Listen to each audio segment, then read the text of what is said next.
এই যে তারাবির সময় আসছে, এক শ্রেণী বলবে যে তারাবি কি করতে হবে, 8 টাকার তারাবি পড়তে হবে। 8 টাকার তারাবি আপনি পড়েন, এটা নিয়ে আমাদের কোনো মাথা ব্যথা নাই, কিন্তু আপনি 20 টাকার তারাবিকে বেদাত বললেন না। কথা কি বুঝেন? 20 টাকার তারাবিকে কেউ যদি বেদাত বলে, তার সাথে আমাদের কথা আছে। আমরা শুধু কথা বলবো না, তার ইমানের অবস্থা কি, তার আসলে ভালো উদ্দেশ্য না, বরং মুসলমানদের ভিতর বিশৃঙ্খলা তার একমাত্র উদ্দেশ্য। কথা ঠিক না ঠিক?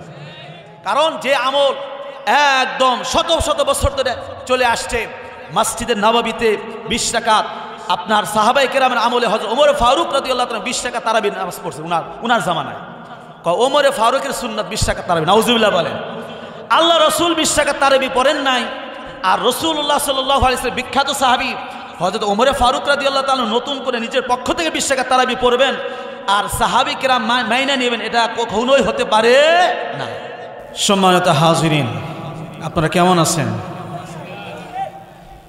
আলোচনা যতক্ষণ হবে আমলের নিয়তে শুনতে রাজি আছেন কে কে? একটু হাত উঠায় দেখান। আল্লাহ পাক রব্বুল আলামিন আমাদের সকলকে কবুল করুন। আলোচনা একেবারেই সাদা মাটা আলোচনা হবে, আমলের নিয়তে শুনব। অনেকের কাছে মনে হতে পারে আলোচনা তো আমরা আগে থেকেই জানি। চেষ্টা করব আলোচনাটা একটু ভিন্ন আঙ্গিকে আলোচনা করার জন্য ইনশাআল্লাহ।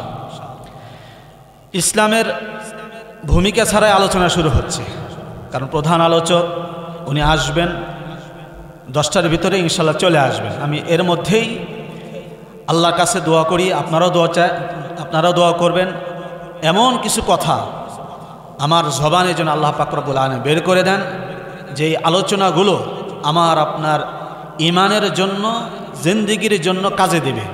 সকলে পড়ি আমিন। ইসলামের ভিত্তি কয়টা?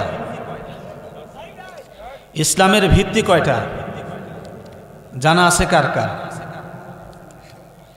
ইসলামের ভিত্তি 5টা। কয়টা? আর একটু জোরে বলতে হবে, কয়টা? ইসলামের ভিত্তি 5টা। এই যে সামিয়ানা টানানো আছে, এই সামিয়ানার ভিত্তি আছে, সামিয়ানার ভিত্তি আছে। সে ভিত্তিগুলো হলো খুঁটিগুলো। এই খুঁটিগুলো যদি না থাকে সামিয়ানা কি টিকবে? থাকবে, পড়ে যাবে। অথচ দেখেন আপনি সামিয়ানা কত দুর্বল। সামিয়ানা দুর্বল কিনা বলেন? বাড়িও না, পাকা ছাদ না, মাত্র কাপড় দিয়ে রাখছে, কিন্তু এই খুঁটিগুলো যদি না থাকে সামিয়ানা টিকবে না। ঠিক ইসলামের ভিত্তি হলো 5টা। একজন ইমানদারের ইমান, ইসলাম, এই 5টা জিনিসের উপর টিকে থাকবে। সহজ করে যদি বলি, আমরা যারা এখানে আসি আমরা তো সকলে মুসলমান। কথা ঠিক না ঠিক? আমার আপনার ইমান এবং ইসলাম যদি টিকতে হয় তাহলে আমাকে আপনাকে 5টা জিনিস আমাকে জানতে হবে, এবং আমার আপনার ভিতরে 5টা জিনিস আছে কিনা, মৌলিক এই 5টা জিনিস আছে কিনা এটা আজকে দেখতে হবে। যদি থাকে, আমলের ভিতরে যদি থাকে তাহলে আলহামদুলিল্লাহ, আর আমলের ভিতরে যদি না থাকে আল্লাহ পাকের কাছে মাফ চেয়ে আজকে থেকেই এই মৌলিক যে ভিত্তি যার উপর আমার আপনার ইমান দাঁড়িয়ে আছে, এই 5টা মৌলিক বিষয়গুলো আমার আপনার জিন্দেগির ভিতরে সেট করতে হবে। রাজি আছেন তো ইনশাআল্লাহ? কেন রাজি সেট করতে হবে, কেন আমলে নিয়ে আসতে হবে? কারণ বর্তমান সময়ে আমরা মুসলমানদের সংখ্যা কম না বেশি? অনেক মুসলমানের সংখ্যা, কিন্তু এরপরেও মুসলমানরা যেখানেই যাবেন, বাংলাদেশ বলেন, ইন্ডিয়া বলেন, পাকিস্তান বলেন, যেখানেই যান না কেন, মুসলমানেরা জালেম না মাজলুম? কথা বলেন, মাজলুম কিনা বলেন? মাজলুম। যেখানেই যাবেন সেখানে মুসলমান নির্যাতিত, নিপীড়িত। এই নির্যাতিত, নিপীড়িত মুসলমানদেরকে এই নির্যাতনের মুখ থেকে, জালেমের অত্যাচার থেকে রক্ষার একমাত্র উপায় হলো আমাকে আপনাকে ইসলামের এই মৌলিক বিষয়গুলো আমার আপনার ব্যক্তি জীবন, পারিবারিক জীবন, সামাজিক জীবন, রাষ্ট্রীয় জীবনে ধারণ করতে হবে। কথা ঠিক না ব্যাঠে? 1 নাম্বার ইসলামের মৌলিক বিষয়ের মধ্যে 1 নাম্বার হলো লা ইলাহা ইল্লাল্লাহ। সকলে বলেন লা ইলাহা ইল্লাল্লাহ, লা ইলাহা ইল্লাল্লাহ। 1 নাম্বার বিষয়। শাহাদা, আল্লাহ পাকের সাক্ষী দাও লা ইলাহা ইল্লাল্লাহ, তিনি ছাড়া কোনো ইলাহ নাই, কোনো মাবুদ নাই। আর মুহাম্মদ সাল্লাল্লাহু আলাইহি সাল্লাম আল্লাহ পাকের বান্দা এবং তার রাসূল। এক নাম্বারে এটা আমাকে আপনাকে সাক্ষী দিতে হবে যে আল্লাহ ছাড়া কোনো মাবুদ নাই। তার মানে বুঝে গেল প্রথম করণীয় হলো আমার আপনার ঈমানটাকে ঠিক করা। কথা ঠিক না ঠিক?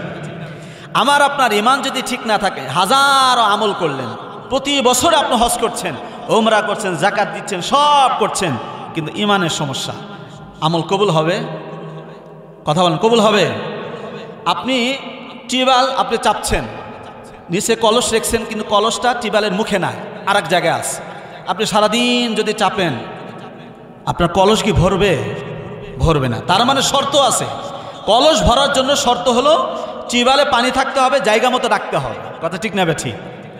আমার আপনার জিন্দেগির সমস্ত নেক আমল কবুল হওয়ার জন্য প্রথম শর্ত হলো লা ইলাহা ইল্লাল্লাহ, সাক্ষী দেওয়া মুহাম্মদ সাল্লাল্লাহু আলাইহি সাল্লাম আল্লাহ পাকের বান্দা এবং রাসূল, এটার প্রথম সাক্ষী দেওয়া। কথা ঠিক না ঠিক?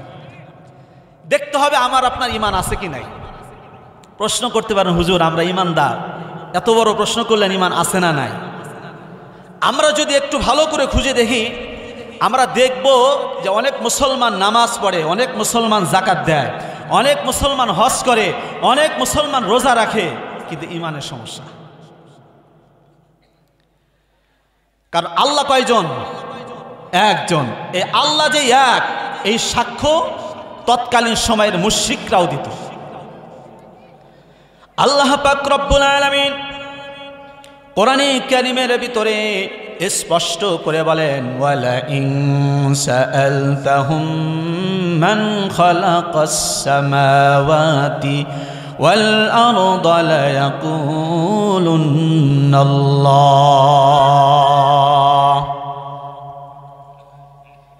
আল্লাহ পাক রব্বুল আলামিন নবীকে বলেন, নবী আপনি যদি মক্কার মুশরিকদেরকে জিজ্ঞাসা করেন, প্রশ্ন করেন যে এই আসমান জমিন কে সৃষ্টি করেছেন, তখন মুশরিকরা সমস্বরে এক কণ্ঠে জবাব দিবে, লা ইয়াকুলুন্নাল্লাহ, আসমান জমিনের স্রষ্টা হলো আল্লাহ রব্বুল আলামিন।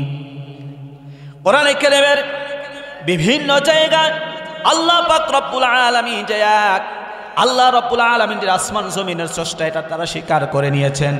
তাহলে সমস্যা কোন জায়গায়? সমস্যা হলো আল্লাহ পাক রব্বুল আলামিনকে খালেক মানে আল্লাহ পাক রব্বুল আলামিনের সব সিফাত তারা মানতে রাজি নাই। আল্লাহ পাকের অনেক সিফাত আছে, ভালো করে বুঝবেন। আমরা যেরকম মানি আল্লাহ ছাড়া কোনো মাবুদ নাই, অর্থাৎ ইবাদতের উপযুক্ত শুধুমাত্র আল্লাহ রব্বুল আলামিন, এটা অবশ্যই আমাকে আপনাকে মানতে হবে। শুধু তাই নয়, আমরা এটা মানি আবার আল্লাহ পাক রব্বুল আলামিন যে ওনার কাছে যে সব ধরনের সাহায্য চাইতে হবে, এটাও একজন মুসলমানের জন্য জরুরি। কথা ঠিক না ঠিক? মক্কার মুশরিকেরা এটা মানত না। ওরা মনে করতো যে আল্লাহ পাক রব্বুল আলামিন খালিক, কিন্তু আমার যে ব্যথা, আমার খাবার নাই, আমার এই সমস্যা সেই সমস্যা, এটা চাইতো কার কাছে? লাত মানাত উজ্জার কাছে। নাউজুবিল্লাহ বলেন। অর্থাৎ আল্লাহ রব্বুল আলামিনের সাথে শিরক করতো। আল্লাহ পাক এক, এটা মানতো। বাকি তারা মনে করতো যে আল্লাহ পাক রব্বুল আলামিন একা পারবে না, বরং আল্লাহ পাকের জন্য আরো সহযোগের প্রয়োজন। নাউজুবিল্লাহ মিন যালিক। লা ইলাহা ইল্লাল্লাহ, আল্লাহ পাক ছাড়া কোনো মাবুদ নাই, এটা যেটাকে আমরা বিশ্বাস করি, এটা অর্থটা কি? কারণ কোন কোন হাদিস শরীফে আসছে, মান ক্বালা লা ইলাহা ইল্লাল্লাহ দাখালাল জান্নাতা, যেই ব্যক্তি এই কথা বলল লা ইলাহা ইল্লাল্লাহ, সেই ব্যক্তি জান্নাতে প্রবেশ করবে। সুবহানাল্লাহ বলেন। আল্লাহ রাসূল বলেন, সিনতানি মুজিবাতানি, দুটো জিনিস আবশ্যক করে নেয়। কোন কোন সাহাবায়ে কেরাম জিজ্ঞাসা করলো, ইয়া রাসূলুল্লাহি মাল মুজিবাতানি, দুইটা আবশ্যককারী কি? আল্লাহ রাসূল সাল্লাল্লাহু আলাইহি ওয়াসাল্লাম তখন জবাব দিলেন, মাম্মাতা লা ইউশরিকু বিল্লাহি শাইআন দাখালাল জান্নাহ, যেই ব্যক্তি এমত অবস্থা মৃত্যুবরণ করলো আল্লাহ পাকের সাথে কাউকে শরীক করে নাই, সে সরাসরি জান্নাতে প্রবেশ করবে। সুবহানাল্লাহ। ওয়া মান মাতা ইউশরিকু বিল্লাহি শাইআন দাখালাল জান্নাতা, আর যেই ব্যক্তি আল্লাহ পাকের সাথে কাউকে শিরিক করলো সে জাহান্নামী, নাউজুবিল্লাহ। তার মানে বোঝা গেল যে ঈমান আমি যখন লা ইলাহা ইল্লাল্লাহ বলবো, বলার সাথে সাথে আল্লাহ পাক রব্বুল আলামিনের সমস্ত সিফাতগুলোর উপর আমাকে ঈমান আনতে হবে। কথা ঠিক না ঠিক? যদি এমন হয় কিছুর উপর ঈমান আনি কিছুর উপর ঈমান না আনি, তাহলে কি ঈমান থাকবে? থাকবে না। ঈমান বলা হয় জবানে স্বীকার করতে হবে, ইকরার বিল লিসান।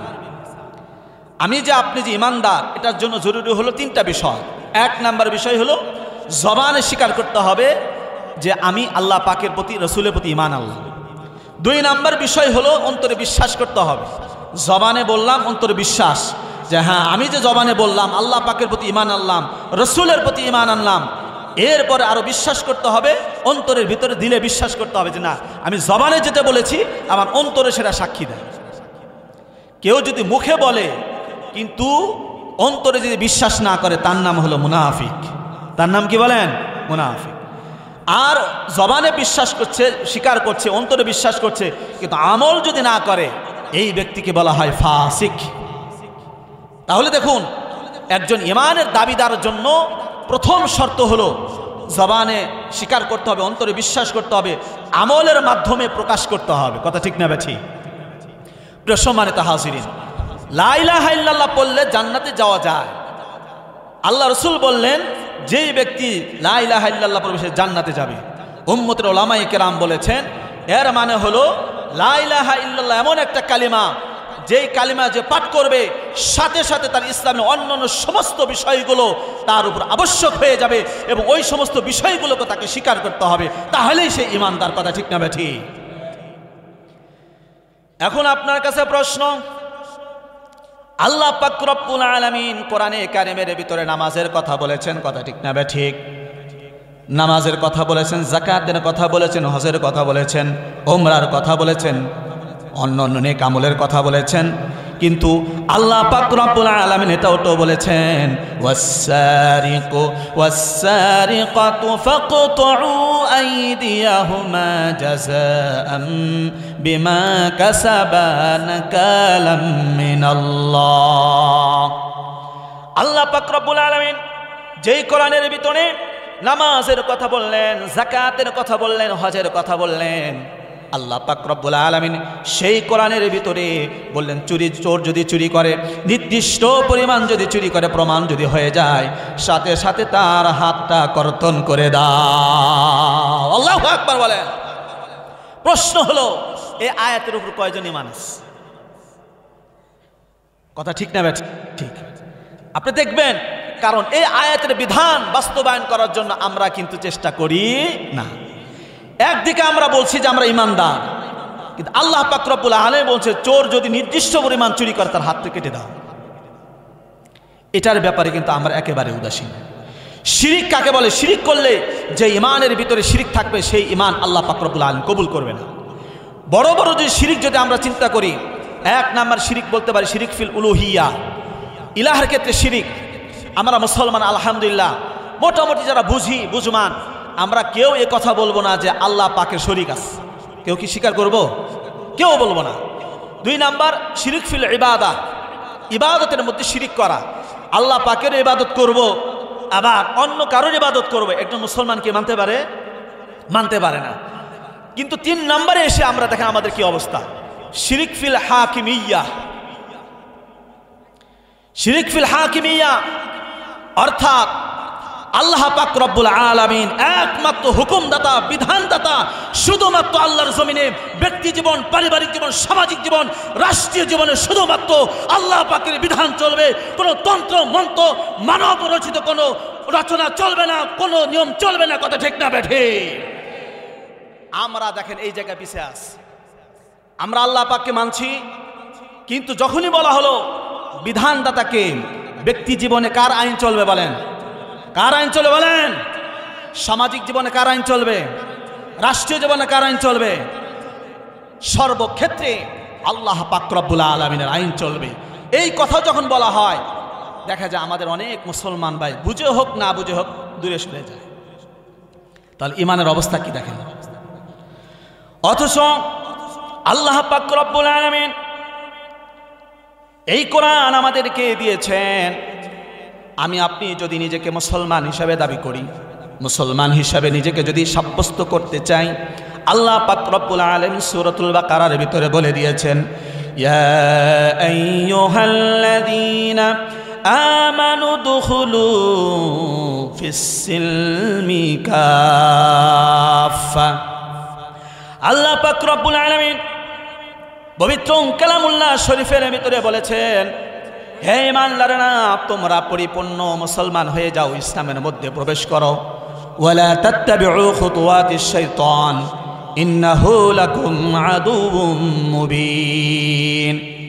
শয়তানের পদাঙ্ক অনুসরণ করো না, কারণ নিশ্চয়ই শয়তান তোমাদের জন্য প্রকাশ্য শত্রু। এই জন্য আমার আপনার ঈমানের যদি দাবি করতে হয়, তাহলে ব্যক্তি জীবন, পারিবারিক, সামাজিক, রাষ্ট্রীয় জীবন, সর্বক্ষেত্রে আল্লাহ পাক রব্বুল আলামিন যে বিধানদাতা, এটাকেও আমাকে আপনাকে বিশ্বাস করতে হবে। কথা ঠিক না ঠিক? হাজবি কাবা কা কিয়া और गंगा का स्नान भी,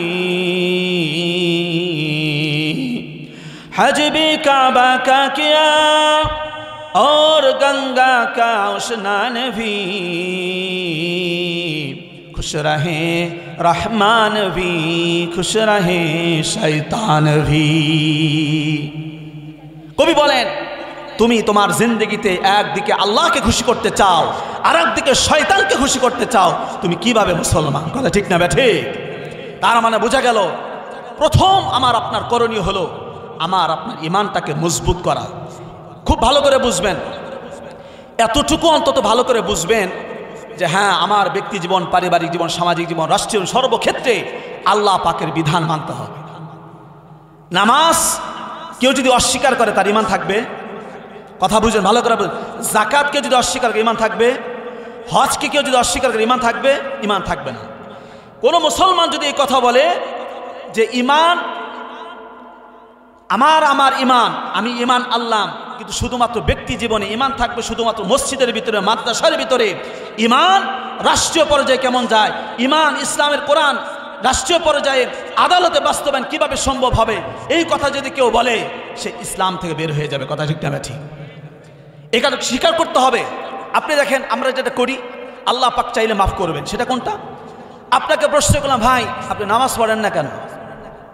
আপনি যদি জবাব দেন, হ্যাঁ নামাজ পড়ে কি হবে, নামাজ আছে নাকি, ঈমান থাকবে? আর যদি বলেন যে ভাই আসলে তো নামাজ পড়া দরকার, কিন্তু আমি তো দুর্বল, এই কাজ সেই কাজ করতে পারি না, হুজুর দোয়া করেন যেন আমি নামাজ আসতে পারি, এই জবাবটা ভালো না খারাপ? ভালো কিনা বলেন? আল্লাহ পাক রব্বুল আলামিন চিন্তা করবেন যে, আল্লাহ দেখবেন যে আমার বান্দা নামাজকে স্বীকার করছে, নামাজকে অস্বীকার করছে না, তার দুর্বলতা প্রকাশ করছে যে আমি তো পালন করতে পারি না, দোয়া করেন আমি যেন নামাজে আসতে পারি।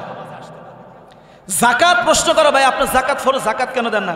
ভাই আমার টাকা আমি ইনকাম করছি, আমি কেন যাকাত দিব? ঈমান থাকবে? কথা কেন? ঈমান থাকবে?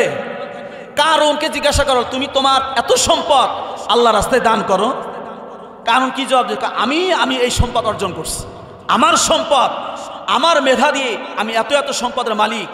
আল্লাহ পাক রব্বুল আলামিন তার পরিণতি কি করছে? জমিনের নিচে তাকে ধসায় দিয়েছে। ঈমান আছে? নাই। ঠিক তদ্রূপ আমি একজন ঈমানদার মুসলমান যখন নিজেকে দাবি করব, এটার উপর ঈমান থাকতে হবে যে না, ব্যক্তি জীবনে যেমন ইসলাম আছে, পারিবারিক জীবনে ইসলাম আছে, সামাজিক জীবনে ইসলাম আছে, রাষ্ট্রীয় জীবনে ইসলাম আছে, আন্তর্জাতিক মসজিদে যেরকম ঈমান আছে, মাদ্রাসায় যেরকম কোরআন আছে, ঠিক তদ্রূপ আল্লাহর জমিনে প্রতিটা ক্ষেত্রে, এমনকি আদালতেও আল্লাহর বিধান বাস্তবায়ন করতে হবে, সেখানেও আল্লাহর আইন আছে, এটা মানতে হবে। এটাকে যদি না মানে ইসলাম থেকে সে বের হয়ে যাবে। কথা ঠিক না ঠিক? বুঝতে হবে এই কথাটা। আল্লাহর হুকুম ব্যক্তি জীবনে থাকবে, পারিবারিক জীবনে থাকবে, এই ঈমান থাকতে হবে। এরপরে ভাই জিজ্ঞাসা করার, মানেন না কেন? ভাই পারি না ভাই, বিভিন্ন কারণে। এটা আল্লাহ পাক চাইলে মাফ করবেন। কথা ঠিক না ঠিক? কথা বুঝছেন? আমি পারি না, ওই নামাজের মতো, নামাজ তো পড়তে পারি না, দোয়া করেন। হ্যাঁ, ইসলামী হুকুমের সর্বক্ষেত্রে বাস্তবায়ন করতে হবে, বাস্তবায়ন করতে হবে, এটা ঠিক, কিন্তু হুজুর তো পারি না, বিভিন্ন কারণে পারি না, এটা আল্লাহ পাক চাইলে মাফ করবেন। কথা ঠিক না ঠিক? এক নাম্বার, ঈমান যদি মজবুত হয়ে যায়, ঈমান যদি ঠিক হয়ে যান, পৃথিবীর যেখানেই মুসলমান যাক না কেন, একদিন হোক 2 দিন হোক 20 বছর পরেও আফগানিস্তানে যেরকম আল্লাহ রাব্বুল আলামিন পরাশক্তি আমেরিকাকে ধ্বংস করে দিয়েছে, মুসলমানদের রাজত্ব কায়েম করেছে, ঠিক বাংলার জমিনেও আমরা যদি পরিপূর্ণ মুসলমান হতে পারি, ঈমানওয়ালা হতে পারি, আল্লাহ রাব্বুল আলামিন আজকে হোক কালকে হোক 20 বছর 30 বছর 50 বছর হলেও আল্লাহর জমিনে আল্লাহর দিন বাস্তবায়ন হবেই হবে। কথা ঠিক না ঠিক? শুধু সময়ের অপেক্ষা। শুধু কিসের অপেক্ষা? সময়ের অপেক্ষা। এই জন্য খুব ভালো করে বুঝবেন, খুব ভালো করে বুঝবেন, ঈমান আনতে হবে যে না, আল্লাহ পাক হাকিম, আল্লাহ পাক বিধানদাতা। ব্যক্তি জীবনেও আল্লাহ পাকের বিধান আছে, সামাজিক জীবনে আল্লাহ পাকের বিধান আছে, রাষ্ট্রীয় জীবনে আল্লাহ পাকের বিধান আছে, মসজিদের এরকম যেন কোরআনের বিধান আছে, ঠিক আদালতেও কোরআনের বিধান আছে। কথা ঠিক না ঠিক? 1 নাম্বার ইসলামের ব্যক্তি, আমার আপনার ঈমানটা ঠিক রাখতে হবে। ঈমান যদি ঠিক থাকে, অন্যান্য আমলগুলো আল্লাহ পাক রব্বুল আলামিন কবুল করবেন। 2 নাম্বার ওয়া ইকামিস সালাহ, নামাজ কায়েম করতে হবে। ভাইরা আমার ভালো করে বুঝবেন, ঈমান আনার পরে সর্বপ্রথম করণীয় হলো আমার আপনার নামাজ। নামাজটা যদি সুন্দর হয়, চা দিন, চা আছে কি? একটু জিকির করেন, লা ইলাহা ইল্লাল্লাহ। 2 নাম্বার হলো নামাজ। আমার আপনার নামাজ পড়তে হবে। কারণ ঈমানের পরে হুজুর নামাজ না পড়লে কি হবে? ঈমান আছে না? না, এরকম কিছু। আজান হয়, মসজিদে না যেয়ে গিয়ে আপনার পদ্মার পাড়ে চলে যায়। কোথায় যান? নবগঙ্গা পার্কে যাচ্ছে। ভাই আসরের নামাজ আজান না হচ্ছে, এটা কি মুসলমানের চরিত্র হতে পারে? বলেন, মুসলমানের চরিত্র এটা হতে পারে না। মুসলমান নাম হবে আর নামাজ পড়তে পারে না, এটা হতে পারে না। আল্লাহ রাসূল সাল্লাল্লাহু আলাইহি সাল্লাম ইরশাদ করেছেন, মান তারাকা সালাতা মুতাআম্মিদান ফাকাদ কাফারা। যে ব্যক্তি ইচ্ছাকৃত নামাজ ছেড়ে দিল, সে কুফরি করলো। নাউজুবিল্লাহ বলেন। আল ফারকু বাইনাস সালাতি, আল ফারকু বাইনাল মুমিনি ওয়াল কাফির তারকুস সালাহ। একজন মুসলমান আর আরেকজন অমুসলমানের মধ্যে পার্থক্য হলো, একজন মুসলমান আর একজন কাফেরের মধ্যে পার্থক্য হলো নামাজ পড়া আর নামাজ না পড়া। প্রিয় ভাই আমার, এই জন্য কাল কিয়ামতের ময়দানে আল্লাহ পাক রব্বুল আলামিন জিজ্ঞাসা করবেন, আউয়ালু মা ইউহাসাবু বিহিল আবদু ইয়াউমাল কিয়ামাতিস সালাম। কাল কিয়ামতের ময়দানে আল্লাহ রব্বুল আলামিন সর্বপ্রথম নামাজের হিসাব নেবেন। যার নামাজ ঠিক হয়ে যাবে, তার অন্যান্য সমস্ত আমলগুলো ঠিক হয়ে যাবে, তার অন্যান্য আমলগুলো ঠিক হয়ে যাবে। আর নামাজ যদি ঠিক না হয়, তার অন্যান্য আমলগুলো ঘাটতি তৈরি হয়ে যাবে। এই জন্য ভাই আমার, নামাজ আদায় করা, 5 ওয়াক্ত নামাজ মসজিদে এসে জামাতে নামাজ আদায় করা। সাহাবাই কেরামের জিন্দেগি আপনি যদি দেখেন, আল্লাহ রাসূল সাল্লাল্লাহু আলাইহি ওয়াসাল্লামের সময় একজন সাহাবী মসজিদ না আসে পারত না। রাসূল সাল্লাল্লাহু আলাইহি ওয়াসাল্লাম খবর নিতেন, কেন মসজিদে আসা হয় নাই? আল্লাহ রাসূল সাল্লাল্লাহু আলাইহি ওয়াসাল্লাম এমন ঘোষণাও করেছেন, কেউ যদি জামাতে অংশগ্রহণ না করে, আমার মন চাই মসজিদে জামাত শুরু হয়ে গেল, আর আমি বাড়িতে বাড়িতে গিয়ে খবর নিই কারা জামাতে অংশগ্রহণ করে নাই। যেই সমস্ত বাড়িতে যুবকেরা পুরুষেরা জামাতে অংশগ্রহণ করে নাই, তাদের বাড়িঘরগুলো জ্বালিয়ে দিই। যদি বাড়িতে মহিলা এবং শিশুরা যদি না থাকতো, তার মানে বোঝা গেল নামাজের গুরুত্ব অনেক বেশি। আল্লাহ রাসূল সাল্লাল্লাহু আলাইহি ওয়াসাল্লাম নামাজের অনেক গুরুত্ব দিয়েছেন। আমরা মুসলমান, আমাদেরকেও নামাজ পড়তে হবে। জাহান্নামীদেরকে জিজ্ঞাসা করা হবে, মা সালাকাকুম ফি সাকার, কোন জিনিস তোমাদেরকে জাহান্নামে নিয়ে আসলো? জাহান্নামীরা জবাব দিয়ে, মা সালাকাকুম ফি সাকার ক্বালু লাম নাকু মিনাল মুসাল্লিন। আমরা নামাজই ছিলাম না, আমরা নামাজই ছিলাম না। এই জন্য 5 ওয়াক্ত নামাজ আমরা জামাতে আদায় করবো তো ইনশাল্লাহ। হাত উঠায় দেখেন, আদায় করবো তো ইনশাল্লাহ। আল্লাহ পাক রব্বুল আলামিন কবুল করেন, সকল বলে আমিন। 3 নাম্বার ভিত্তি রোজা। 3 নাম্বার ইকামিস সালাহ ওয়া ইতাইজ যাকাত, যাকাত আদায় করতে হবে। আল্লাহ, আমরা মুসলমানেরা আজকে যদি আমরা যাকাত ঠিকমতো আদায় করতাম তাহলে আমাদের বাংলাদেশে গরিব কোনো মানুষ থাকতো না। কথা ঠিক না ঠিক? ইসলামের যাকাতের গুরুত্ব অনেক বেশি। যাকাত কারা দিবে ভালো করে বুঝবেন। আল্লাহ পাক রব্বুল আলামিন যাদেরকে নির্দিষ্ট পরিমাণ সম্পদ দিয়েছেন, মাসলাগুলো জেনে নেবেন, মৌলিক কথাটা বলছি। নিসাব পরিমাণ সম্পদের যারা মালিক তাদেরকে যাকাত আদায় করতে হয়। 1 বছর যদি অতিবাহিত হয়, কয় বছর? 1 বছর। মোটামুটি আপনার 7.5 তোলা সোনা, 7.5 ভরি সোনা অথবা 52.5 ভরি রূপার মূল্যের পরিমাণ সম্পদ যদি কারো থাকে তাহলে তাকে যাকাত আদায় করতে হয়। যাকাতের গুরুত্ব কেমন দেখেন। ইসলাম যাকাত ভিত্তিক অর্থ ব্যবস্থা এটা বিশ্বাস করে। সমাজের কিছু মানুষ শুধু বড়লোক হবে, টাকা পয়সা, আপনার এত বড় লোক, বাংলাদেশের ব্যাংকে আর টাকা জমানো সম্ভব হয় না, তখন কোথায় নিয়ে যায়? বেগম পাড়ায় চলে যায়। ঠিক না ঠিক? বাংলাদেশে আর টাকা রাখা সম্ভব হয় না, সিঙ্গাপুরে টাকা রাখে, মালয়েশিয়া টাকা রাখে, আমেরিকায় টাকা রাখে, কানাডায় টাকা রাখে, বাংলাদেশে জায়গা হয় না। কিন্তু ইসলাম যদি আজকে প্রতিষ্ঠিত থাকতো, ইসলাম প্রতিটা মানুষের, যারা ধনী মানুষ তাদের কাছে গিয়ে গিয়ে গিয়ে যাকাত আদায় করত। কত গুরুত্বপূর্ণ। হযরতে আবু বকর সিদ্দিক রাদিয়াল্লাহু তাআলা আনহু যখন খলিফা হলেন, খলিফা হওয়ার পরে হযরত আবু বকর সিদ্দিক রাদিয়াল্লাহু তাআলা ঘোষণা দিলেন, আয়ানকুসুদ্দিন ওয়া আনা হাই, আমি আবু বকর জীবিত থাকবো আর তোমরা যাকাত দিবে না, এটা হতে পারে না। প্রয়োজনে আমি আল্লাহ রাসূল সাল্লাল্লাহু আলাইহি ওয়াসাল্লামের সময় যারা একটা রশি পরিমাণ যাকাত দিত, তারাও যদি অস্বীকার করে আমি তাদের বিরুদ্ধে জিহাদ ঘোষণা করব। সুবহানাল্লাহ। হয়তো ওমর ফারুক রাদিয়াল্লাহু তাআলা আনহু অনেক গরম মানুষ, কথা ঠিক না ঠিক? ইসলামের ব্যাপারে কঠোর। আসাদুহুম ফি আমরিল্লাহি ওমর, আল্লাহ পাকের দ্বীনের ব্যাপারে সবচেয়ে কঠোর ছিলেন হযরত ওমর ফারুক রাদিয়াল্লাহু তাআলা আনহু। এই জায়গায় নরম হয়ে গেলেন। আবু বকর, এত কঠোর হওয়া কি দরকার? একটু নরম করে বুঝায় সুঝায় নিয়ে আসেন না। আবু বকর বললেন, না, আয়ানকুসুদ্দিন, ইসলামের ভিতরে কমতি চলে আসবে আর আমি আবু বকর জীবিত থাকবো, এটা হতে পারে না, এটা হতে পারে না। হয়তো আবু বকর সিদ্দিক রাদিয়াল্লাহু তাআলা কঠোর হস্তে তাদেরকে দমন করেছে। কারণ যাকাত ভিত্তিক অর্থ ব্যবস্থা যদি করা হয়, আপনি চিন্তা করেন আমাদের রাজশাহী এই অঞ্চলে যত ধনী মানুষ আছে, আজকে যদি 1 বছর, 2 বছর, 3 বছর, 4 বছর, 5 বছর যদি হিসাব করে যাকাত আদায় করে, 5 বছর পরে আমাদের রাজশাহী অঞ্চলে, রাজশাহীর মানুষের টাকা দিয়ে রাজশাহী অঞ্চলে কোনো গরিব মানুষ থাকবে না। কথা ঠিক না বেঠিক? প্রমাণ আছে। হযরতে আবু হুরায়রা রাদিয়াল্লাহু তাআলা আনহু উনি বর্ণনা করেন, মুসলমানদের কেমন অবস্থা ছিল চিন্তা করেন, ভালো করে বুঝবেন। হযরত আবু হুরায়রা রাদিয়াল্লাহু তাআলা আনহু বলেন, আমি মসজিদে নববীর সামনে শুয়ে আছি, বসে আছি, ক্ষুধার তাড়নায় দেখলাম আমার সামনে দিয়ে আবু বকর অতিক্রম করছে। সাল্লামতু আলাইহি, আমি আবু বকরকে সালাম দিলাম, কিন্তু আবু বকর সালামের জবাব নিয়ে কোনো ভ্রুক্ষেপ করলেন না।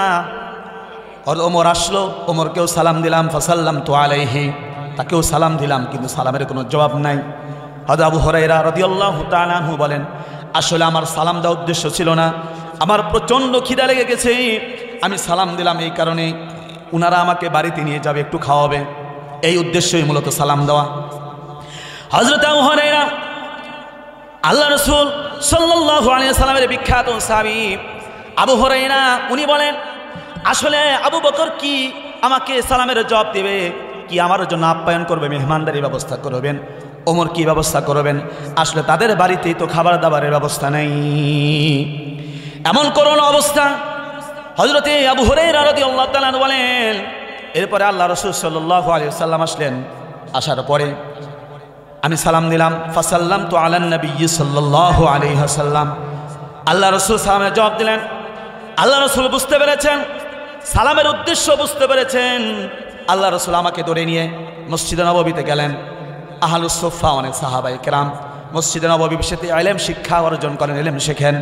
ভাইরা আমার, ইসলামের শুরু থেকে নিয়ে আজ পর্যন্ত একটা গোষ্ঠী এমন থাকবে, কিয়ামত পর্যন্ত একটা গোষ্ঠী এমন থাকবে, দুনিয়ার সব কিছু ছেড়ে দিয়ে ব্যবসা বাণিজ্য চাকরি বাকরি সব ছেড়ে দিয়ে দুনিয়াকে লাথি মেরে তারা শুধুমাত্র কোরআন এবং সুন্নাহর ইলম অর্জনের জন্য, শিক্ষা নেওয়ার জন্য এবং শিক্ষা দেওয়ার জন্য কাল কিয়ামত পর্যন্ত তারা থাকবে। সুবহানাল্লাহ। মসজিদে নববীতে একটা শ্রেণী 70-80 জনের একটা দল সব সময় মসজিদে নববীতে থাকে। তারা কাজ কি? কখন জিবরাইল আসবে, কোরআনের আয়াত নাজিল করবেন, সেই আয়াতগুলো মুখস্থ করবেন, রসুল থেকে মুখস্থ করবেন, মুখস্থ করে আবার তারা শিখবেন, মানুষকে প্রচার করবেন। সুবহানাল্লাহ। এখনো পর্যন্ত পৃথিবীতে একটা গোষ্ঠী এরকম আছে, তাদেরকে আমরা চিনি না। এই যে বর্তমানে একজনের নাম বলে আপনারা অনেকে এখন চিনবেন, বাইতুল মুকাররমের খতিব সম্মানিত হযরত মাওলানা মুফতি আব্দুল মালিক হাফিজাহুল্লাহ তাআলা। নাম শুনেছেন কি এর আগে? নাম শুনে বাইতুল মুকাররমের খতিব কি এখন জানেন? জানেও না। দেখেন কি অবস্থা। আমরা মুসলমান কত পিছায় আছে শিক্ষার দিক দিয়ে, একেবারে পিছায়। এখন যদি একটা বক্তার নাম বলি, ভাইরাল বক্তা, সবাই কোথাও চিনি। অথচ বর্তমান সময়ের হযরত মাওলানা মুফতি আব্দুল মালিক সাহেব দামাত বারাকাতুহুল আলিয়া শুধু বাংলাদেশে না, উপমহাদেশে সারা বিশ্বের এমন করে বড় আলেম না মাওলানা আব্দুল মালিককে চেনে না। সুবহানাল্লাহ বলেন। অনেক বড় আলেম, নীরবে নিবৃতে কাজ করে যাচ্ছেন, ইলম শিক্ষা দিয়ে যাচ্ছেন। এরকম হাজার ওলামায়ে কেরাম আছে যাদেরকে আমরা চিনি না, কিন্তু পর্দার আড়ালে থেকে তারা মানুষের সন্তানদেরকে, মুসলমানদের সন্তানকে ইলম শিক্ষা দিয়ে যাচ্ছে। সাহাবায়ে কেরামের সময় ছিল, তাবেঈদের সময় ছিল, হযরতে আবু হানিফা রাহিমাহুল্লাহ তাআলা।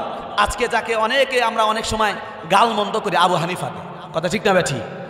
কোন মাযহাব মানে? আবু হানিফার মাযহাব বিদআত। নাউজুবিল্লাহ বলেন। এরকম আছে না নাই? কিছু মানুষ দেখবেন মাযহাব নিয়ে অনেক কথা বলে, মাযহাব মানে বেদাত। আরে ভাই, আপনি মাযহাব মানে যে বেদাত, আপনি কোথায় পেয়েছেন? আপনি যে বলেন এটা সহিহ হাদিস, আপনি যে বলেন এটা দয়ীফ হাদিস, দুর্বল হাদিস, আপনি যে বলেন এটা মওযু হাদিস, এই কথার আপনি কোথায় পাইলেন? আল্লাহ রাসূল কি বলে গেছেন যে হাযা হাদিস দয়ীফ? আল্লাহ রাসূল কি বলেছেন এই যে হাদিস বর্ণনা করলাম এটা সহিহ হাদিস? আল্লাহ রাসূল বলছেন?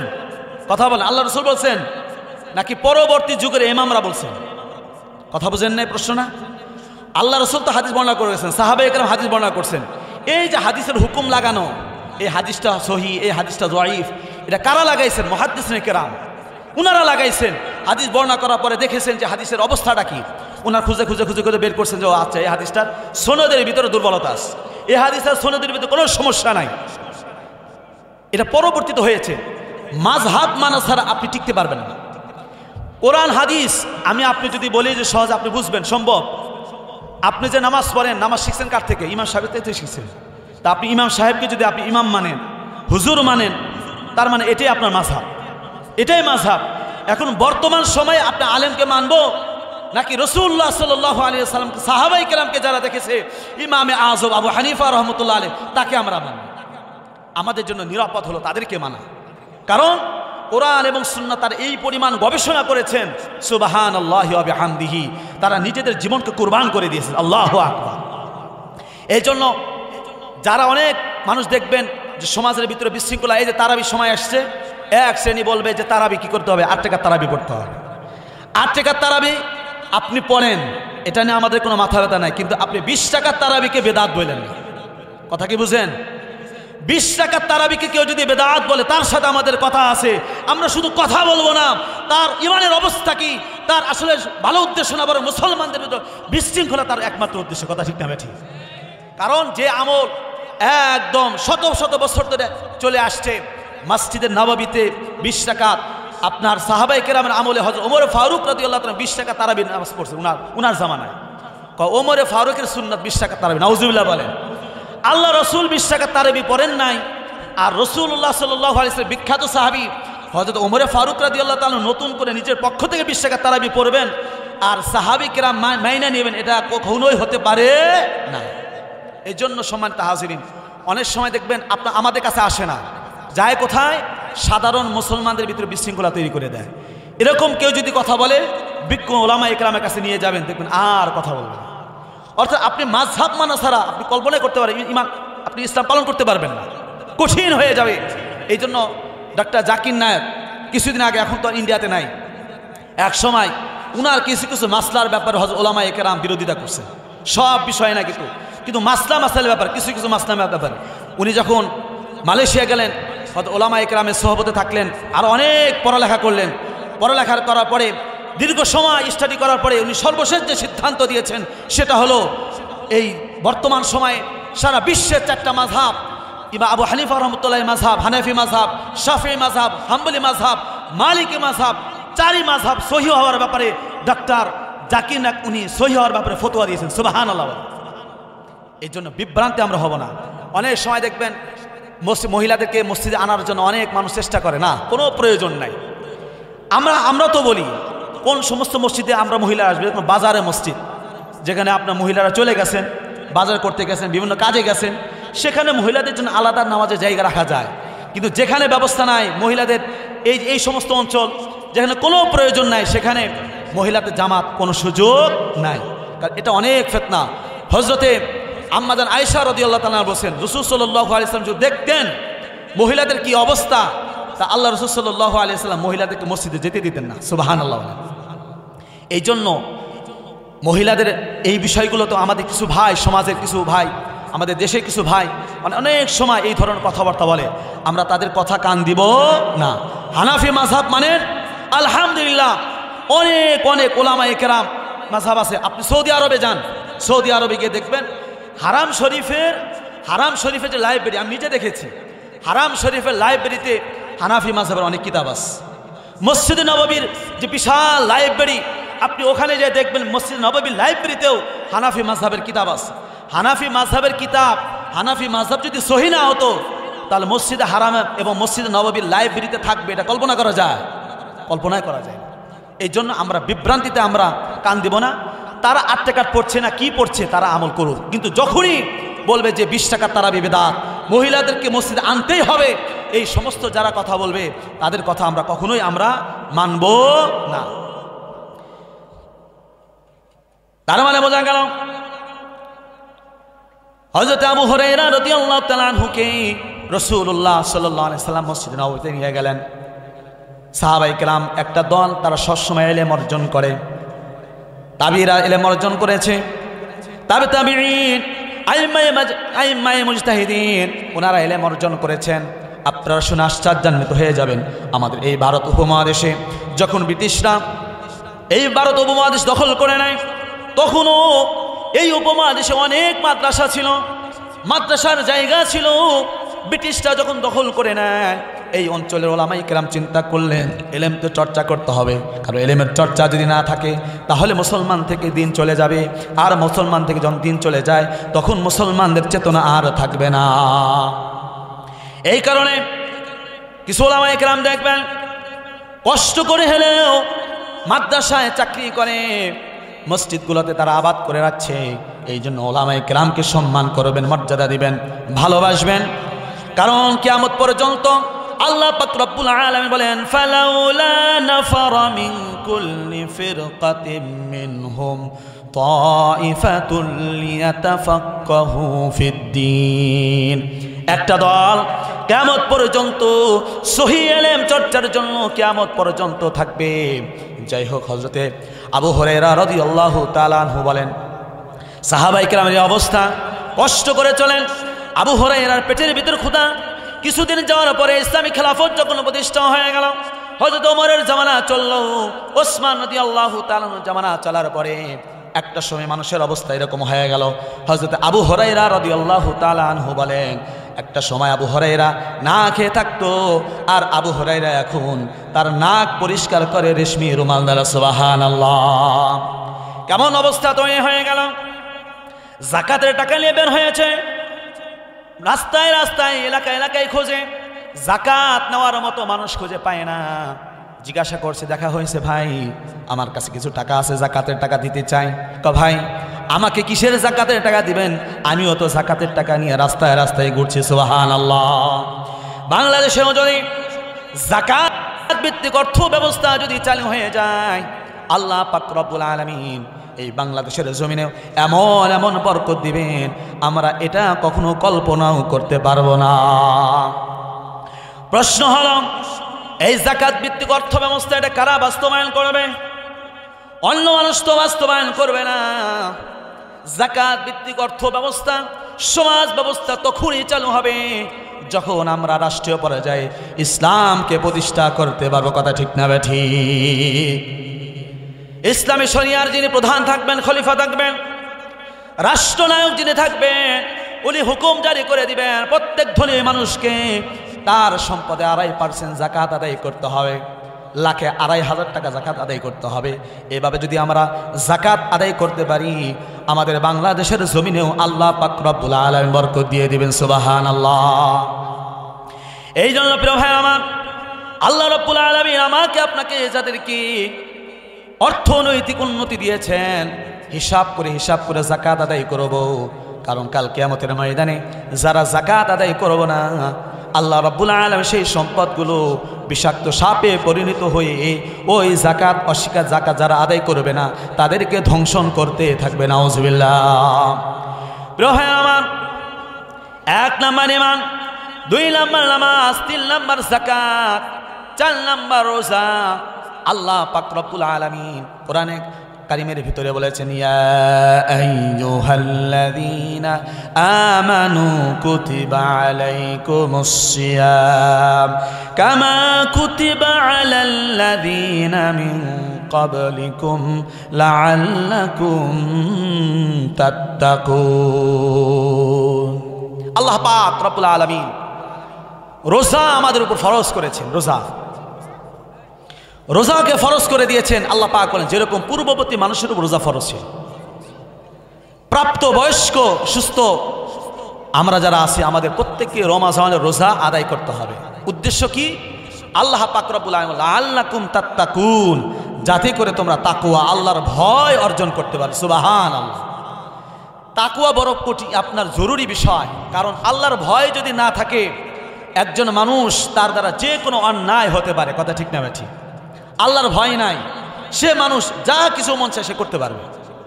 এই কারণে দেখবেন যাদের আল্লাহর ভয় নাই তারা গুম খুন সব ধরনের রাহাজানির মধ্যে আছে। কথা ঠিক না ঠিক? মুসলমান অমুসলমানের কথা বলছি না, কাফেরের কথা বলছি না, মুসলমানের কথা বলছি। মুসলমান হয়ে মুসলমানকে খুন করে। কথা ঠিক না ঠিক? কত আশ্চর্য বিষয়। কারণটা কি? কারণ ঈমান আছে কিন্তু আল্লাহর ভয় নাই। আল্লাহর ভয় নাই, একজন মুসলমান আর একজন মুসলমানকে হত্যা করে ফেলছে। কত আশ্চর্যজনক বিষয়, কত কষ্টের বিষয়। কিভাবে সম্ভব? কারণ তার আল্লাহর ভয় নেই। জিজ্ঞাসা করা হলো, আপনি যে অন্যায় করছেন, এই যে আপনি মানুষকে গুলি করে মারলেন, মানুষকে আপনি গুম করেন, আয়না ঘর আপনি তৈরি করলেন, প্রতিষ্ঠা করলেন, কারণটা কি? উপরের হুকুম, উপরের আদেশ আসছে, এই জন্য আমি একজন গুলি চালাইলাম। আমি যদি গুলি না চালাই তাহলে আমার চাকরি থাকবে না। নাউজুবিল্লাহ বলেন। কত কঠিন অবস্থা চিন্তা করেন। ঈমান এক হাতে, ঈমান আর এক হাতে চাকরি। সেই ঈমানকে বিকিয়ে দিয়ে চাকরিকে বাঁচানোর জন্য মানুষের উপর জুলুম করে, নির্যাতন করে, নিপীড়ন করে, গুলি চালায়। একটি ভাড়ার জন্য চিন্তা করে না আমি যে একজন মানুষের উপর নির্যাতন নিপীড়ন করছি এটা কিভাবে সম্ভব? কত আশ্চর্যের বিষয়। ডাকাতি হচ্ছে, খুন রাহাজানি হচ্ছে, কারণ হলো আল্লাহর ভয় নাই। একটা বাসের ভিতরে, ঢাকাগামী রাজশাহীতে আসছে, একটা বাসের ভিতরে ডাকাতি হচ্ছে, নারীদেরকে ধর্ষণ করা হচ্ছে। আল্লাহর ভয় নাই, কেউ কোনো প্রতিবাদ করার মতো অবস্থা তৈরি হয় নাই। আল্লাহর ভয় নাই। আল্লাহর ভয় না থাকার কারণে একজন মানুষ চুরি করে, গুম করে, খুন করে, ঘুষ খায়, অপরাধ করে, কারণ আল্লাহর ভয় নাই। আল্লাহর ভয় যদি তৈরি হয়ে যায়, একজন মানুষ কোনোভাবেই অন্যায় কাজ করতে পারে না, তার দ্বারা গুম হতে পারে না, খুন হতে পারে না, কোনো ব্যভিচার হতে পারে না, ধর্ষণ হতে পারে না, কোনো অন্যায় কাজ ওই মানুষের দ্বারা হতে পারে না। একজন মহিলা মরুভূমি দিয়ে আসছে, হঠাৎ করে একজন পুরুষকে দেখতে পায়। মহিলা দূর থেকে আতঙ্কিত হয়ে যায়, ভয় পেয়ে যায়। সুবহানাল্লাহ। মহিলা চিন্তিত হয়ে যায়, বুঝি আমার জানমাল ইজ্জত আবরু সব শেষ হয়ে যাবে। যখন কাছাকাছি চলে আসে, যুবক দূর থেকে সালাম দিয়ে দেয়, আসসালামু আলাইকুম ওয়া রাহমাতুল্লাহ। মা, আপনি মনে হয় রাস্তা ভুল করেছেন, আপনি কোথায় যাবেন বলেন? ওই মহিলা যখন মরুভূমির ভিতরে কোনো মানুষ নাই, নির্জন এলাকা, যুবকের কাছ থেকে যখন সালাম পায়, মা ডাক শুনতে পারে, মহিলার তখন ভয়টা কেটে যায়, আশ্চর্যান্বিত হয়ে যায়। ঘটনা কি? এটা আরবের যুবক। আরবের যুবকদের চরিত্র তো এরকম ছিল না। একাকী একজন নারীকে পাবে, নির্জন অবস্থায় একজন নারীকে পাবে, আর তার উপর কোনো অন্যায় করবে না, অপরাধ করবে না, এটা হতে পারে না। জিজ্ঞাসা করছে, বাবা তুমি কি আরবের যুবক নও? তুমি কি এলাকার মানুষ নও? কাহা আমি তো আরবের যুবক, আমি তো এখানকার মানুষ। তোমার এই চরিত্রের পরিবর্তন কেন? আমাদের কাছে এমন একজন নবী এসেছেন, এমন একটা কোরআন আল্লাহ রাব্বুল আলামিন আমাদের উপর নাযিল করেছেন, যে কোরআনের ভিতর তাকওয়ার কথা আছে, আল্লাহর ভীতির কথা আছে, জাহান্নামের কথা আছে, জান্নাতের কথা আছে। আমরা সেই নবীর উপর ঈমান এনেছি এবং আল্লাহ রাব্বুল আলামিনকে আমাদের দিল থেকে ভয় করি। সুবহানাল্লাহ। আল্লাহর ভয় বড় দামি। আল্লাহর ভয় যদি থাকে, একজন মানুষ অন্যায় অপরাধ করতে পারবে না। এই জন্য জরুরি হলো আল্লাহ পাকের ভয় আমার আপনার দিলের ভিতরে আনিয়ে আসতে হবে। যখন আমি আপনি আল্লাহর ভয় করব, তখন দেখবেন অন্যায় কাজ আমার আপনার দ্বারা হতে পারে না। অন্যায় কোনো কাজ হবে না, দুর্নীতি হবে, চুরি হবে, কোনো কিছুই হবে না। এই জন্য দুইটা জিনিস লাগে, দুইটা জিনিস। একটা হলো আল্লাহ পাকের ভয় লাগে, আর একটা হলো আইন লাগে। কি লাগে? একটা সমাজ, একটা রাষ্ট্র ভালোভাবে পরিচালনা করার জন্য, সুষ্ঠুভাবে পরিচালনা করার জন্য দুইটা জিনিস লাগবে। রাষ্ট্রের, সমাজের মানুষ ব্যক্তিগত পর্যায়ে আল্লাহ পাককে ভয় করতে হবে। যখন আল্লাহ পাককে ভয় করবে, তখন তার দ্বারা কোনো অন্যায় কাজ হবে না। কথা ঠিক না বেঠিক? সে যখনই অন্যায় কাজ করতে যাবে, ঘুষ খাইতে যাবে, সুদ খাইতে যাবে, তার কথা মনে পড়বে, আল্লাহ আমি কেমনে করি? আল্লাহ পাক তো জিজ্ঞাসা করবেন, আল্লাহ পাক তো দেখতেছেন। দুনিয়ার কোনো মানুষ যদি না দেখে, কে দেখেন? কে দেখেন বলেন? আল্লাহ। এটা মনে হবে। আর দুই নাম্বার হলো, কেউ যদি অপরাধ করে, অপরাধ করার পরে অপরাধ যদি হয়েই যায়, তার জন্য আইন থাকতে হবে, যে আইন তার বিচার করবে। কথা ঠিক না ভাই? ঠিক। আমাদের অবস্থা কেন দেখেন, আমাদের অপরাধ হয় কিন্তু কোনো শাস্তি আছে? কোনো শাস্তি নাই, কোনো শাস্তি নাই। অথচ দেখেন আল্লাহ পাক রব্বুল আলামিন কোরআনে কারীমের ভিতরে বলেছেন, ইন্নামা জাযাউল্লাযীনা ইউহারিবুনাল্লাহা ওয়া রাসূলাহু ওয়া ইয়াসআউনা ফিল আরদি ফাসাদা। যারা আল্লাহর জমিনে বিশৃঙ্খলা তৈরি করবে, ডাকাতি করবে, তাদের জন্য আল্লাহ পাক রব্বুল আলামিন শাস্তি নির্ধারণ করে দিয়েছেন। সুবহানাল্লাহ বলেন। আমাদের সমাজে দেখেন এত এত ডাকাতি কেন হয়? জিনা হচ্ছে, ব্যভিচার হচ্ছে, কোনো শাস্তি আছে? কোনো শাস্তি নাই, কোনো ধরনের শাস্তি নাই। শাস্তি না থাকার কারণে অপরাধীরাও সুযোগ পেয়ে যায়। এই জন্য দুটো জিনিস লাগবে। যতদিন না পর্যন্ত আমাদের দিলের ভিতরে আল্লাহ পাকের ভয় তৈরি না করব, আর আমাদের সমাজ এবং রাষ্ট্র ব্যবস্থায় শক্ত আইন এটা বাস্তবায়ন না হবে, ততদিন পর্যন্ত আমাদের সমাজ থেকে, রাষ্ট্র থেকে কখনোই অন্যায় যাবে না। আর আপনার কাছে প্রশ্ন, সেই 1947-এর পর থেকে, 71-এর পর থেকে বাংলাদেশে এত এত এত এত মানুষ আসছে, আমাদের রাষ্ট্র চালাইছে, এত এত উন্নতি হয়েছে, কিন্তু এখনো পর্যন্ত আমাদের সঠিক আইন আমরা কিন্তু পাইনি। কথা ঠিক না ঠিক? কারণ অনেক মানুষ দেখবেন নিরপরাধ মানুষ, আপনার যুগের পর যুগ, বছরের পর বছর জেলখানায় যায়, কোনো বিচার নাই। ধর্ষকদের কোনো বিচার নাই, ডাকাতদের কোনো বিচার নাই, মানুষ গুম করে, মানুষ খুন করে, বিচার আমরা পাই নাই। গত 6 মাসেও আমরা পাই নাই। কথা ঠিক না ঠিক? 5 আগস্টের পরে আমরা আশা করেছিলাম যারা জালেম তাদের বিচার আমরা খুব তাড়াতাড়ি পাবো, কিন্তু এখনো পর্যন্ত তাদের কোনো অবস্থা আমরা পাই নাই। সম্ভব না। কিয়ামতের সন্ধ্যাবেলা হয়ে যাবে, ততক্ষণ পর্যন্ত সম্ভব না যতক্ষণ পর্যন্ত আমরা আল্লাহর কোরআন, আল্লাহর বিধান আল্লাহর জমিনে বাস্তবায়ন না করব। সম্ভব না, কারণ এটা বাস্তবতা। মানুষের আইন অনেক ফাঁকফোকর আছে, মানুষের বানানো আইন অনেক ফাঁকফোকর, আপনি হিসাব করে আপনি কল্পনা করতে পারবেন না। এই জন্য ব্যক্তি জীবন, পারিবারিক জীবন, সামাজিক জীবনে যদি আমরা এই দুইটা জিনিস, আল্লাহর ভয় আর প্রপার আইন যদি আমরা বাস্তবায়ন করতে পারি, আমাদের সমাজটা ইনশাআল্লাহ শান্তির সমাজ হয়ে যাবে। সুবহানাল্লাহ বলেন। প্রিয় ভাই আমার, রোজা, এরপরে সর্বশেষ হলো হজ। আল্লাহ পাক রব্বুল আলামিন যাদেরকে সামর্থ্য দিয়েছেন তাদেরকে হজ করতে হবে। প্রিয় ভাইয়েরা আমার, হজের বিধানগুলো আল্লাহ পাক রব্বুল আলামিন আমাদের উপরে দিয়েছেন। কিছু মানুষের উপর আল্লাহ পাক রব্বুল আলামিন হজকে ফরজ করে দিয়েছেন। এই 5টা জিনিস যদি থাকে, ঈমান, নামাজ, রোজা, হজ, যাকাত, এই 5টা জিনিস যদি একজন মুসলমান যদি নিজের জীবনে বাস্তবায়ন করতে পারে তাহলে দিনের অন্যান্য সমস্ত আমলগুলো তার জীবনে বাস্তবায়ন করা সহজ হয়ে যায়। প্রিয় ভাই আমার, এই জন্য আমাদেরকে ভালো করে বুঝতে হবে, আমাদের ঈমানটা সুন্দর করতে হবে, আমরা যেন পরিপূর্ণ মুসলমান হতে পারি, পরিপূর্ণ ঈমানদার যেন হতে পারি। ইসলামের এই মৌলিক বিষয়গুলো আমাদের জানা থাকতে হবে। প্রিয় ভাইয়েরা আমার, আজকে দেখেন আমরা মুসলমান ভাইয়েরা আমার, আমরা নিজেরা আমল করি, আমাদের ব্যক্তি জীবনে যেরকম আমরা আমল করব, পারিবারিক জীবনে, সামাজিক জীবনে সর্বক্ষেত্রে ইসলামকে পালন করতে হবে। এবং যারা ইসলাম পালন করার জন্য চেষ্টা করে, মেহনত করে, তাদেরকে আমাদেরকে সহযোগিতা করতে হবে।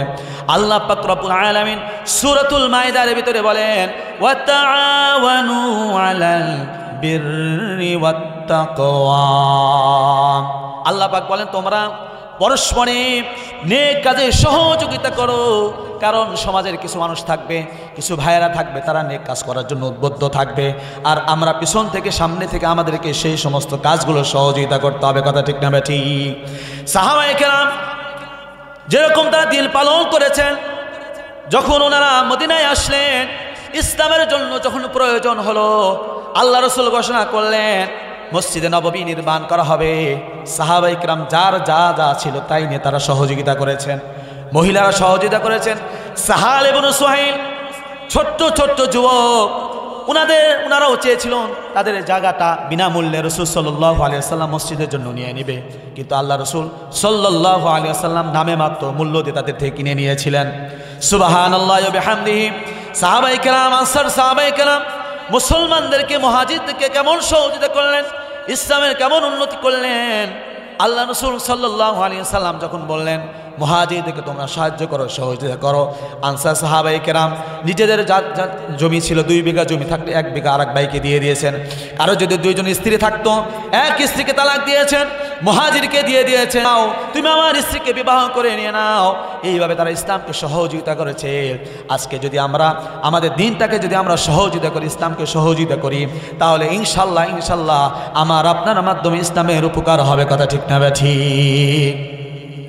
এই যে মাহফিলগুলো হয় যুবক ভাইদের উদ্দেশ্যে, তাদের উদ্যোগে মাহফিল হলো, মাহফিলের খরচ আছে, এটা তারা যেরকম খরচ করেছে আমার আপনার সামর্থ্য অনুযায়ী তাদেরকে সহযোগিতা করতে হবে। কথা ঠিক না ঠিক? রাজি আছেন তো ইনশাল্লাহ? এই জন্য আমরা যারা পারি আল্লাহ পাক রব্বুল আলামিনের কাছে দোয়া করি, আল্লাহ রব্বুল আলামিন যেন আমাকে আপনাকে এই মাহফিলে শরীক হওয়ার তৌফিক দান করেন। কথা ঠিক না ঠিক? প্রিয় ভাই আমার, আল্লাহ রাসূল সাল্লাল্লাহু আলাইহি ওয়াসাল্লাম বলেছেন, মান বানা লিল্লাহি মাসজিদান বানাল্লাহু লাহু বাইতান ফিল জান্নাতি। যে ব্যক্তি আল্লাহর জমিনে আল্লাহর ঘর মসজিদ নির্মাণ করলো, আল্লাহ পাক রব্বুল আলামিন তার জন্য কাল কিয়ামতের ময়দানে জান্নাতে তার জন্য ঘর নির্মাণ করে দিবেন। সুবহানাল্লাহ। প্রিয় ভাই আমার, এই জন্য আমরা যারা দান করতে চাই একটু সহযোগিতা করবো ইনশাল্লাহ। পারবেন তো ইনশাল্লাহ? এই জন্য যারা দান করতে চাই ইনশাল্লাহ একটু নিয়ে আসি ইনশাল্লাহ। নাম বলবো না। কোরআনে কারিমে কয় পারা? কোরআনে কারিমে কয় পারা বলেন? 30 পারা। 30 জন মানুষ চায়, প্রত্যেকটা পারার বিনিময়ে 1000 টাকা করে দিবেন। আমাদের প্রধান আলোচক থাকবেন ইনশাল্লাহ, উনাকে আপনারা বেশি বেশি দিবেন ইনশাল্লাহ। কয় পারা বলেন? 1 পারা 1000। এরকম 30 জন আমরা চাই যারা 1000 করে দিতে রাজি আছেন ইনশাল্লাহ। পারবেন তো ইনশাল্লাহ? আমরা যুবক ভাইরাও ইনশাল্লাহ অংশগ্রহণ করি ইনশাল্লাহ। জি আলহামদুলিল্লাহ। তো ওখানে কেন, সামনে আসেন। আমাদের গোলাম মোস্তফা বাবু ভাই, উনি 5000 টাকা দিয়েছেন। সকলে বলে আমিন। আল্লাহ পাক রব্বুল আলামিন কবুল করেন। আমাদের আব্দুর রব ভাই ড্রাইভার সাহেব, উনি 500 টাকা দিয়েছেন। আরেক ভাই আনারুল ইসলাম 1500 টাকা দিয়েছেন। 30 জন মানুষ চায়, 30 জন, তারা 30 পারা, এক পারা অনুযায়ী 1000 টাকা করে তারা দান করবেন। यही आरज़ू है, यही तो सुनाने को जी चाहता है। ইউনুস আলী সাহেব 500 টাকা দান করেছেন। সকলে বলে আমিন। আল্লাহ পাক ওনার মনের আশা পূরণ করে দিন। জি আরো আসেন ইনশাল্লাহ। यही है तमन्ना, यही आरज़ू है, यही तो सुनाने को जी चाहता है। देखें टाका रसूलुल्लाह सल्लल्लाहु आलाइहि साल्लाम যখন বিবাহ করলেন হযরতে খাদিজা রাদিয়াল্লাহু তাআলা আনহাকে, আমাদের আরেক ভাই সাকিব হাসান যুবক ভাই, আল্লাহ পাক রব্বুল আলামিন তার মনের নেক উদ্দেশ্যকে কবুল করেন, সকল বলে আমিন। 500 টাকা দিয়েছেন। আল্লাহ রসুল যুবক রেজাউল নামে এক ভাই 500 টাকা দান করলেন। আরেক ভাই কলা ব্যবসায় রানা ভাই, আল্লাহ পাক তার ব্যবসায় বরকত দান করুন, সকল বলে আমিন। গোলাপ রসুল 500 টাকা দান করেছেন। দেখেন রসুল সাল্লাল্লাহু আলাইহি ওয়াসাল্লাম বিবাহ করবেন, আল্লাহ রসুল মাত্র 25 বছরের যুবক খাদিজাতুল কুবরা রাদিয়াল্লাহু তাআলাকে বিবাহ করছেন। ওই বিবাহের খুতবার ভিতরে যে কথা বলেছিলেন, ওই কথা ছিল, মূল কথা ছিল যে দুনিয়ার সম্পদ এরা ময়লার মতো দূর হয়ে যায়, শেষ হয়ে যায়, জায়েল হয়ে যায়, শেষ হয়ে যায়। আপনি চাষটালে বসেন, 2জন 5জন বন্ধুকে নিয়ে বসেন, 1000 টাকা এমনি শেষ, আপনি দেখতেও পাবেন না। দেখেন আপনি যদি সঠিকভাবে নিয়তে যদি 1 টাকা দান করেন, 1 টাকা, কয় টাকা বলেন? 1 টাকা। আরবের এক যুবকের ঘটনা, উনি বলেন আমি ইনকাম করি কিন্তু টাকার ভিতর বরকত পাই না। মাস শেষে যখন 15 তারিখ 20 তারিখ হয়ে যায়, পেরেশানি তৈরি হয়ে যায়। এরকম আমাদের অবস্থা আছে না নাই? আছে না নাই? বিশেষ করে যারা চাকরিজীবী, মাসের শুরুতে তো ভালোই চলে, যখনই 20 তারিখ পার হয়ে যায় পেরেশান শুরু হয়ে যায়। তো যুবক বলেন যে আমার এরকম পেরেশানি, টাকার মধ্যে কোনো বরকত পায় না। ওনাকে একজন পরামর্শ দিলেন যে তুমি আল্লাহ রাস্তায় দান করো। উনি বলেন যে আমি আমার ইনকামের মধ্যে থেকে কিছু টাকা আল্লাহ রাস্তায় দান করা শুরু করলাম। যখনই দান করা শুরু করলাম, সাথে সাথে আল্লাহ পাক রব্বুল আলামিন আমার ইনকামের মধ্যে বরকত দিয়ে দিলেন। সুবহানাল্লাহ। আমাদের ইকবাল ভাই 500 টাকা দান করলেন, সকলে বলে আমিন। উনি বলেন এমন বরকত দেওয়া শুরু হলো, সুবহানাল্লাহি ওয়া বিহামদিহি। ওনার ওই যে মাস শেষে যে পেরেশানি, সেই পেরেশানি আর থাকে না। এটার প্রমাণ আল্লাহ পাক রব্বুল কোরআনে কারিমে দিয়েছেন। ফি সুম্বুলাতিন মিয়াতু হাব্বা, কেউ যদি 1 টাকা আল্লাহ পাকের সন্তুষ্টির জন্য সঠিক জায়গা হালাল টাকা যদি দান করে, আল্লাহ পাক রব্বুল আলামিন তাকে সর্বনিম্ন 700 গুণ তাকে দিবেন। সুবহানাল্লাহ। আবু সালেহ শ্রমিক ভাই, আল্লাহ পাক রব্বুল আলামিন কবুল করেন, সকলের আমিন। আমাদের আরেক ভাই হৃদয় রাজপাড়া থেকে এসেছেন, আল্লাহ পাক রব্বুল আলামিন ওনার অর্থের ভিতরে বরকত দান করেন, সকলের আমিন। 500 টাকা দিয়েছেন। আল্লাহ পাক রব্বুল আলামিন কোরআনে কারিমের ভিতরে বলেছেন, আপনাদেরকে সূরার নাম আয়াতের নামও বলে দিই। দেখেন আজকে গিয়ে পড়বেন, কারণ কোরআনের প্রতি ঈমান আছে তো ইনশাআল্লাহ? সবার আছে? হাত উঠে দেখান। ঈমান যদি থাকে হাত নামান, আল্লাহ পাক কবুল করেন। আপনাদেরকে বলে দিই সূরাতুল বাকারার আপনার 261 নম্বর আয়াত আল্লাহ পাক বলেন, মাসালুল্লাযীনা ইউনফিকুনা, যারা আল্লাহর রাস্তায় খরচ করে তাদের দৃষ্টান্ত কেমন? কামাসালি হাব্বাতিন, একটা দানার নেয়। কয়টা দানার নেয়? একটা দানার নেয়। আম্বাতাস সাবআ সানাবিলা, সেই দানাটা 7টা শীষ তৈরি করে। কয়টা? একটা দানা, একটা বীজ রোপণ করেছে, সেখান থেকে 7টা শীষ হয়েছে। সেই 7টা শীষের মধ্যে ফি কুল্লি সুম্বুলাতিন মিআতু হাব্বা, প্রত্যেকটা শীষে 100 করে দানা হয়েছে। কয়টা করে দানা? 100 করে দানা হয়েছে। আল্লাহ পাক রব্বুল আলামিন উদাহরণ দিচ্ছেন, কেউ যদি আল্লাহ রাস্তায় একটা দানা খরচ করে, সেখান থেকে 700 দানার সওয়াব পায়। সুবহানাল্লাহ। আল্লাহ পাক বলেন ওয়াল্লাহু ইউদাইফু লিমান ইয়াশা, আল্লাহ পাক চাইলে আরো বাড়ায়া দেন। সুবহানাল্লাহ বলে। তার মানে বোঝা গেল আপনি যদি আল্লাহ রাস্তায় 1 টাকা দান করেন, আমাদের রানা ভাই মোটরসাইকেল মেকানিক, আল্লাহ পাক রব্বুল আলামিন তার ব্যবসায় বরকত দান করেন, সকলের আমিন। আপনি যদি 1 টাকা দান করেন, আল্লাহ রাব্বুল আলামিন 700 গুণ পর্যন্ত সওয়াব দান করবেন। শুধু সওয়াবের বিষয় নয়, আল্লাহ পাক রব্বুল আলামিন আপনার অর্থের ভিতরেও 700 গুণ পর্যন্ত বরকত দান করবেন। সুবহানাল্লাহ। এই কারণে রাসূলুল্লাহ সাল্লাল্লাহু আলাইহি সাল্লাম বলেন যে আল হাজ্জু ওয়াল উমরাহ ইয়ানফিয়ানিল ফাকরা, হজ এবং ওমরা এটা দারিদ্রতাকে বিবেচন করে দেয়, দারিদ্রকে দূর করে দেয়। যাকাত এটাও অর্থের ভিতরে বরকত দান করে। সুবহানাল্লাহ বলেন। মনে হবে ইয়া আল্লাহ এত টাকা যাকাত দিলাম, মনে হয় কমে গেল। না, আল্লাহ পাক রব্বুল আলামিন এমন বরকত দিবেন আমি আপনি কল্পনা করতে পারবো না। আমরা যখন ঢাকায় পড়ি, আমাদের এক সাথী ভাইয়ের ঘটনা, উনি বসে আছেন, ওনার কাছে একটা লোক আসছে, ওনার ছাত্র জামানার টাকা পয়সা কম,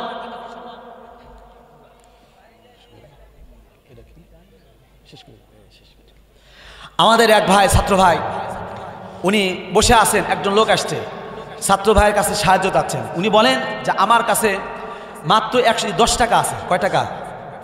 মাত্র 10 টাকা আছে। চিন্তা করছি কি করব, দিয়ে দিছি, দান করে দিছি। দান করার পরে বসে আছে, মসজিদে বসে আছে। হঠাৎ করে একজন লোক আসছে। লোক আসার পরে বলছেন যে ভাই আপনি এই মাদ্রাসায় পড়েন? হ্যাঁ মাদ্রাসায় পড়ি। বাড়ি কোথায়? বলে অমুক জায়গায় বাড়ি। তা আমার কাছে আপনাকে কিছু নাস্তা করাতে চাই। কিছু কি করতে চাই? নাস্তা করাতে চাই। এই বাবদ ওনাকে 100 টাকা দিছে। সুবহানাল্লাহ বলেন। জলজান্ত উনি পরে বলেন, আমার ছাত্র ভাইরা বলেন, তা আমার ইয়াকিন তৈরি হয়ে গেল যে আল্লাহ রাস্তায় দান করলে যে আল্লাহ পাক রব্বুল আলামিন দেয়, এটার সাথে সাথে আমি প্রমাণ পেয়ে গেলাম। সুবহানাল্লাহ। প্রিয় ভাইরা আমার, এই জন্য আল্লাহ পাক রব্বুল আলামিন আমাকে আপনাকে যাদেরকে সামর্থ্য দিয়েছেন, আল্লাহ পাক রব্বুল আলামিন আমাদেরকে আল্লাহ রাস্তায় দান করার তৌফিক দান করেন। সকলে বড় আমিন। यही है तमन्ना, यही आरज़ू है, यही तो सुनाने को जी चाहता है। मदीना में जाओ, সবাই যাইতে মন চায়? মদিনায় যাইতে মন চায়? কার কার হাত উঠায় দেখান। मदीना में जाओ, पलट कर न आओ, वही घर बनाने को जी चाहता है। सलातो सलाम ऐ रसूल मुअल्लम, सलामुन अलैका या नबीउल मुकर्रम। সকলে পড়ি সলাতো সালামে আয়ে রাসূলে মুআল্লাম, সালামুন আলাইকা ইয়া নবীউল মুকর্রম। यही है तमन्ना, यही आरज़ू है, यही तो सुनाने को जी चाहता है। সকলে বলে আমিন। আল্লাহ পাক রব্বুল আলামিন আজকের যে আলোচনা হলো, ইসলামের ভিত্তি কয়টা? 5টা। আমরা 5টা বিষয়গুলো বুঝে আমাদের ব্যক্তি জীবন, পারিবারিক, সামাজিক জীবন সর্বক্ষেত্রে পালন করার চেষ্টা করব। আল্লাহ পাক রব্বুল আলামিন সকলকে কবুল করুন। সকলে বলে আমিন। ওয়া আখিরু দাওয়ানা আলহামদুলিল্লাহি আলামিন। আজকের আলোচনায় আমার কথাবার্তায় কোনো শব্দ চয়নে কোনো যদি ভুল ভ্রান্তি হয়ে থাকে, আপনারা কষ্ট পেয়ে থাকেন, ক্ষমা সুন্দর দৃষ্টিতে দেখবেন। আল্লাহ পাক রব্বুল আলামিন আমাদের সকলকে জান্নাতি হিসাবে কবুল করুন। আমিন। ওয়া আখিরু দাওয়ানা আলহামদুলিল্লাহি আলামিন। ফুলাল ভাই 1000 টাকা দিয়েছেন। ইয়াসিন সরকারের ওয়াইফ 500 টাকা দিয়েছেন। আমাদের আরেক ভাই 600 টাকা দিয়েছেন। আল্লাহ পাক রব্বুল আলামিন সমস্ত দানগুলো কবুল করেন। আমাদের প্রধান বক্তা আসবেন, আমরা ইনশাআল্লাহ ওনার কাছে আমরা বেশি বেশি দান করার চেষ্টা করব ইনশাআল্লাহ।